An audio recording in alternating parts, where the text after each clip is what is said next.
زندگی کی گہما گہمی میں، زندگی کی چکا چوند میں، سویر سے شام تک، شام سے سویر تک بھاگم بھاگ لگی تھی، تو کسی وجہ سے لمحے فرصت کے ہاتھ آ ہی گئے ہیں، تو آئیے ہم اپنا رب کتاب اللہ سے جوڑیں، قرآن سے جڑ جائیں اور اس کی تلاوت کو شعار زندگی بنا لیں۔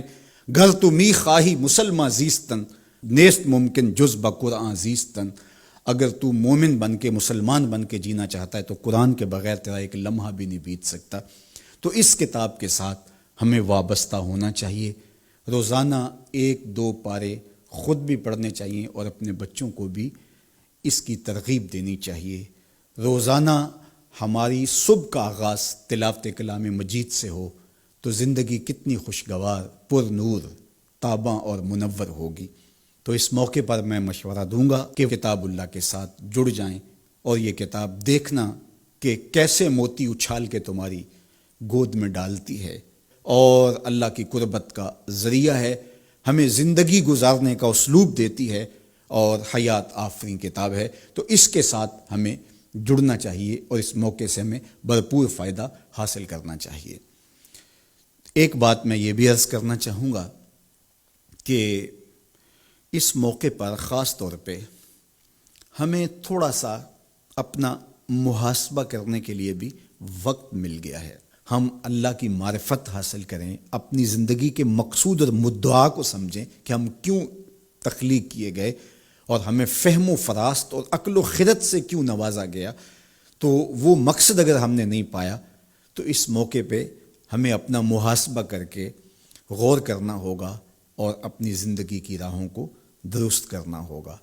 اللہ کے حضور رجوع کریں، سچی توبہ کریں۔ ابھی تو ہم نے سوشل میڈیا پہ مختلف لوگوں کی موت کے رقص کو دیکھا، ہم نے الیکٹرانک میڈیا کے اوپر مختلف ممالک کی خبریں دیکھیں اور دل لرزنے لگے، اور جب اپنی آنکھوں کے سامنے ان لوگوں نے یہ مناظر دیکھے ہوں گے تو کیا عالم ان کا ہوگا اور کیا کیفیت ان پر بیتی ہوگی اور کس کرب سے، کس اذیت سے وہ گزرے ہوں گے۔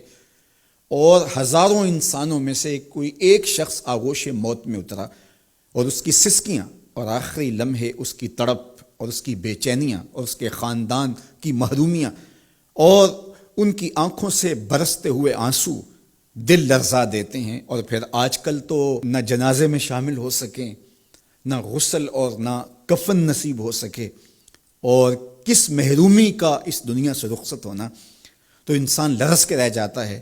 تو ذرا 2 لمحوں کے لیے تصور کر لیجئے کہ 7 ارب انسانوں کے اندر چند ہزار لوگ موت کی آغوش میں گئے، جبکہ اربوں انسان ہیں، تو چند ہزار لوگ آغوش موت میں اترے تو ہمارا وجود لرزنے لگا۔ تو وہ لمحہ کتنا دردناک ہوگا جب یہ زمین بھی لپیٹی جا رہی ہوگی، جب آسمان بھی لپیٹا جا رہا ہوگا اور ہر ذی روح اس دنیا سے رخصت ہو رہا ہوگا، اور خوف قیامت اور قیامت کا وہ زلزلہ، وہ جھٹکا، اپنے اطراف میں دائیں بائیں آگے پیچھے لاشیں گرتی نظر آئیں گی، اور پھر جسموں کے پرزے اڑتے ہوئے دکھائی دیں گے۔ اذا زلزلت الارض زلزالها واخرجت الارض اثقالها وقال الانسان ما لها یومئذ تحدث اخبارها۔ وہ داروگیر کے لمحے، وہ ایک خوفناک چنگھاڑ اور چیخ، وہ ایسا دن ہوگا کہ ہول قیامت سے پیدا ہوتے ہوئے بچے کے بال سفید ہو جائیں گے۔ وہ اتنا دردناک لمحہ ہوگا۔ تو وہ لمحہ بھی آنے والا ہے اور ہم سب لوگ آغوش موت میں اترنے والے ہیں۔ اگر اس وبا سے میں اور آپ بچ کے نکل بھی جاتے ہیں تو کیا موت سے ہم بچ پائیں گے؟ تو یہ ہمارے لیے ایک جھنجھوڑنے کا لمحہ ہے، ہمیں تنبیہ کی جا رہی ہے، یہ تازیانہ عبرت ہے ہمارے لیے، اور ہم اپنی آخرت کی بہتری کے لیے کوشش کر لیں اور دیکھیں کہ یہ لمحات زندگی کے اور یہ گھڑیاں جو آج ہمیں میسر ہیں، ایک وقت آئے گا یہ بھی میسر نہیں ہوں گی، اور اگر آج ہم نے عبرت حاصل نہ کی تو پھر سوائے ہاتھ ملنے کے کچھ نہیں ہوگا۔